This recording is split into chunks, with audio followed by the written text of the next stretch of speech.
Yan, kontil na yan. Itatapat natin dito sa kunya. Yan. Baka kayo magkabaliktad din mga kamekaniko. Ang rotary ay may baliktad.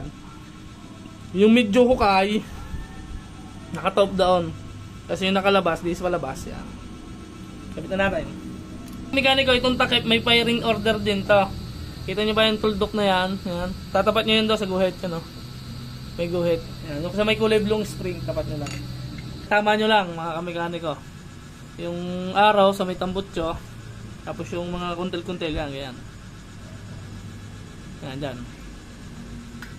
Yan, ito na yung makina mga kamekaniko. Napakaganda. Kita nyo naman. Diba? Yan, day 6 na nga pala tayo mga kamekaniko dito sa ating nire-restore na Suzuki X4. Yan. Kita nyo naman mga kamekaniko, nagsabit na siya. Yan. Dahil ngayong araw naman ay bubuuin na natin. Kaso unahin natin ngayon mga kamekaniko, yung kanyang engine o yung kanyang makina. Yan ang una nating bubuuin. Bago siguro sa susunod na araw ay mag-assemble na tayo ng mga parts niya. O ikabit na natin ito sa chassis, tsaka yung mga ano niya, mga parts yan.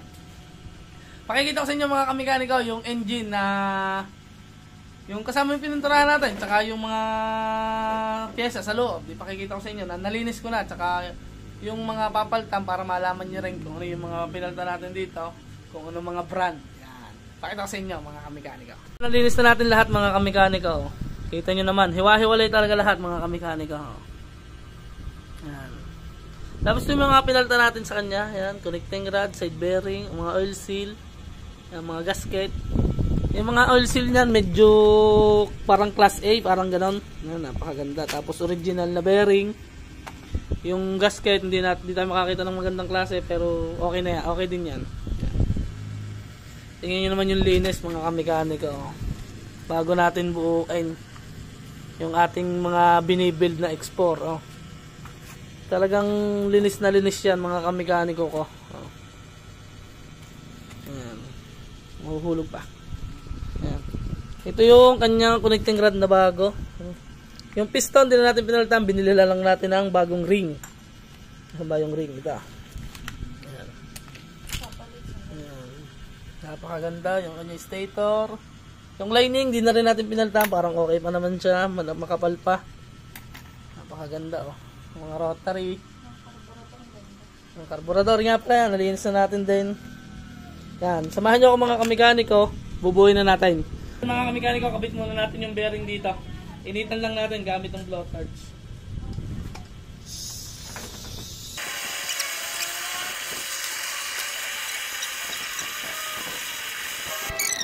Yan, nalagay na natin yung bearing mga kamekaniko. Lagay naman natin yung transmission niya. Transmission. Ganito lang naman yung transmission niya, no. Hindi ating pa ganun. Hindi naman papasok pag sala mga kamekaniko. Ganito, tayo. Yan. Gusto nyo lang nahawak nyo yung washer.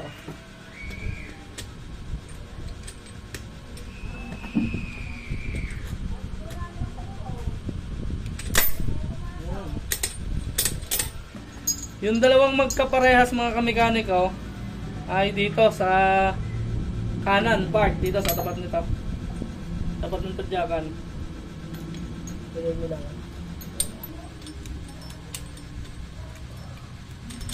Yun, ayos na. Neutral na mga kamekaniko. Okay na. Yan o. Makikita nyo neutral siya mga kamekaniko. Hindi nasama yung gitna rin. Lahat yung gitna lang ang nasama. Yan. Okay na yan. Ngayon, lalagyan naman natin yung neutral light niya. Ito yung itsura ng neutral light. Yan. Yan. Spring. Tapos ito. Tapos may washer din yan dito mga kamekaniko. Nasaan ba yun? Ito. Yan. Okay na siya. Tapos nilagay na rin natin to. Ngayon, ang sigunyal ko mga kamekaniko nandine. Dini ko na nilagay. Mga kamekaniko. Dini ko na nilagay mga kamekaniko. Alam nyo kung bakit? Kasi, mahirap maglagay ng treban sa part na are. Pag nandine na yung sigunyal. Kaya ang ginawa ko, dini ko na ikinabit sa kabila. Para sasalpak na lang. Lagyan lang natin ng treban. Yan mga kamekaniko, nakapaglagay na tayo. Habang pinatutuyo-tuyo natin ng konti bago natin takpan, lagyan na natin ng langis to, yung transmission niya. Okay, fire. Lagyan na natin yung cover. Ito, lagyan na natin to. Make sure nyo lang na malinis yung pagdadapatan. Ayan na. Labit na natin. Ano may connecting na ito yung... Ayan. Okay na.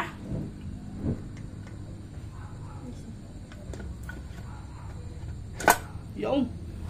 Dire-diretso na. Pukpukin lang natin ng soap malit-malit. Ayan. O, diba? Basic. Dapat makalapat. Dapat na. Dapat na. Lagyan natin tournicals o tornilyo.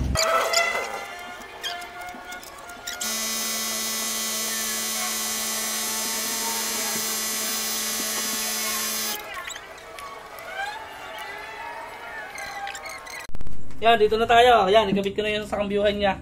Lagyan na natin ng mga langis-langis to. Yan, kabit na natin. Gawan ko na ng paraan. Dito sa kabila. Okay na siya. Wala naman itong baliktaran mga kamekaniko. Lagay lang natin yung 5 tornilyo.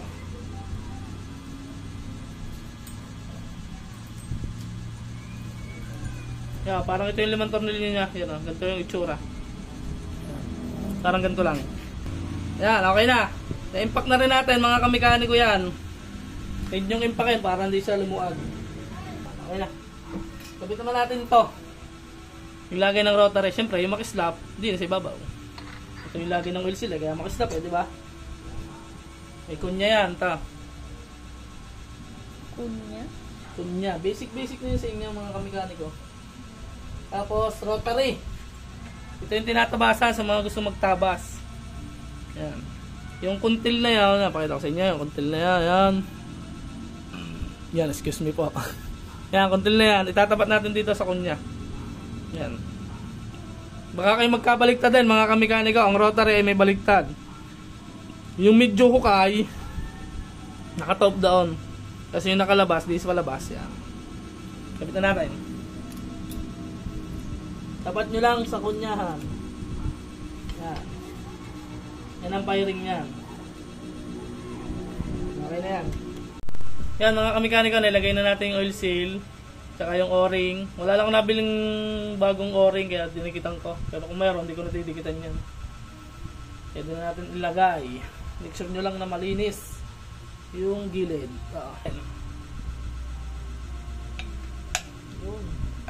Kabit lang natin to. Ito, itong 5 to, parang ganito. Yun, nalagay na natin. Na-impact na rin natin yan, mga kamekaniko. Pwede na natin ilagay, mga kamekaniko, yung kanyang pinion gear. Lagay na natin to. Kanyang pinion gear. Tapat nyo lang sa kunyahan.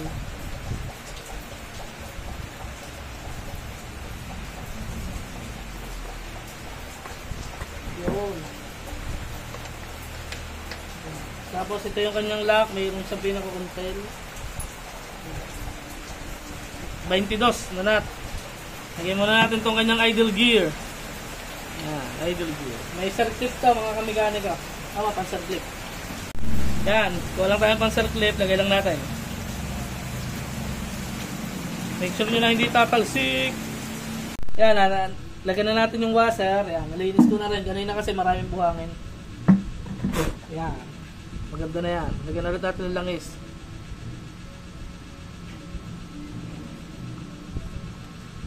Okay pang bawas.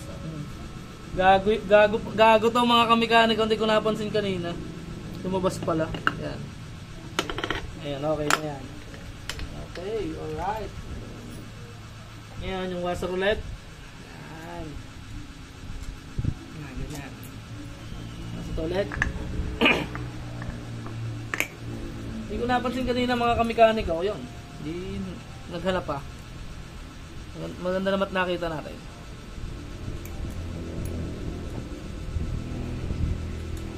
Okay na. Tignan natin yan.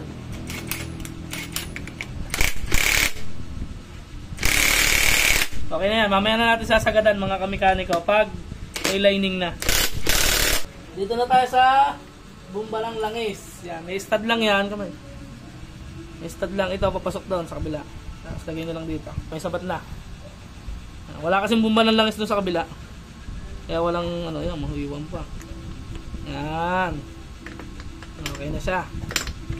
Ngayon, maglalagay muna tayo ng lining. Lining na tayo, patapos na tayo mga kamekaniko. Yan, syempre lalagyan natin langis. Yan. Lining. Tapos yung plate na matalas, ang ginagawa ko mga kamekaniko, syempre may matalas at hindi dyan sa plate. Ito, may matalas at hindi. Ang ginagawa ko, dito ko siya inilalagay sa palabas. Ayan.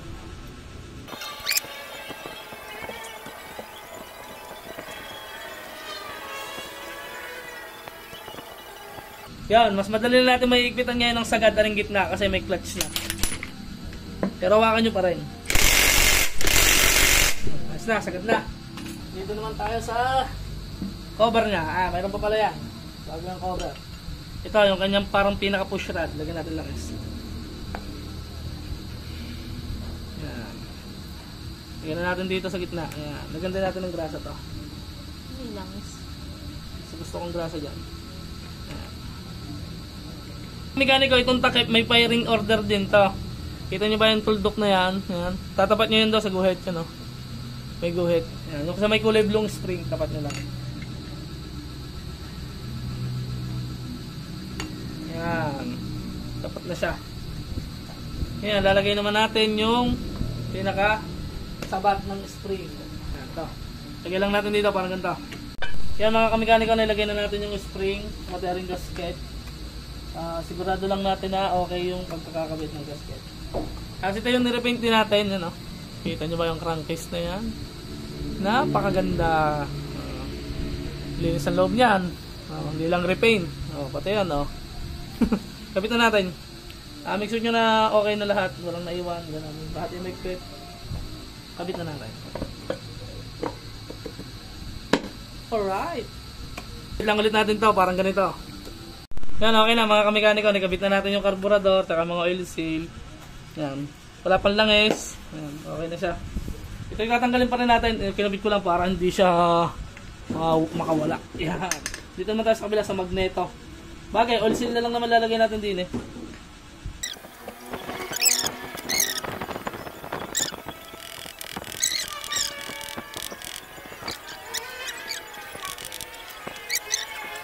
Ito yung piston niya. Hindi ko na nga pinalta. Nilinis ko na lang. Yan naman mga kamekaniko, may kuntilan lang. Alam nyo naman yan. May kuntilan lang yan. Tapat nyo lang. At kakabit na natin din eh. May bearing din yan din eh. Yan. Tapos ang tamang kabit niyang ganito. Yan, nandito yung araw. Sa may tambutso. Kabit lang natin. Yan mga kamekaniko, kabit na natin yung piston dito sa block. Kasi tama nyo lang mga kamekaniko. Yung araw sa may tambutso. Tapos yung mga kuntil-kuntil. Yan, ganyan. Yan, dyan. Nalagay na nga rin pala yung gasket tsaka yung bearing. Yan, nilagay na natin. Make sure nyo na nandun yung bearing. Yung pwesto. Sa may tambutso.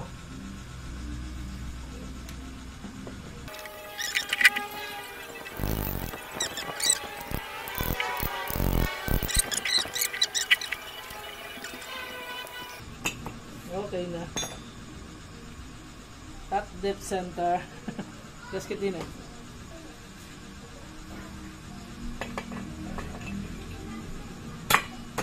Okay.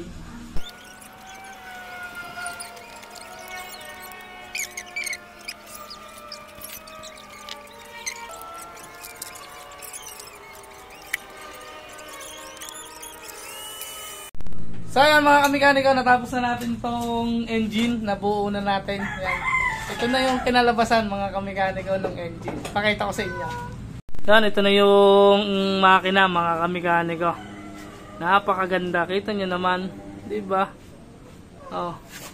Dito sa kabila. Oh. Alright. Napakaganda. Sa taas naman, sa taas. Oh. Yan, nalinis na rin natin. Tapos itong gitna, yan. Hindi ko na masyadong pinakislap. Parang magbalik siya sa dating stock lang yan. Diba? Napakaganda. Mga kamekaniko.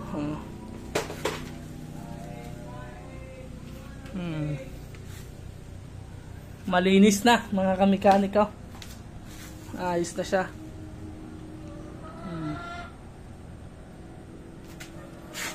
Napakaganda. Makina pa lang, quality na.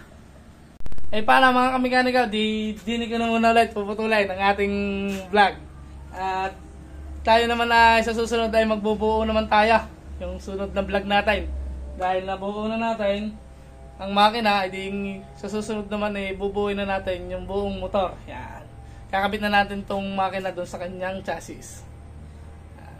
Matapit na matapos to mga kamekaniko, abang-abangan nyo ang kalalabasan kung anong itsura nitong ating nire-restore na Suzuki Explorer. Eh paano mga kamekaniko, hanggang din na lang. Peace out.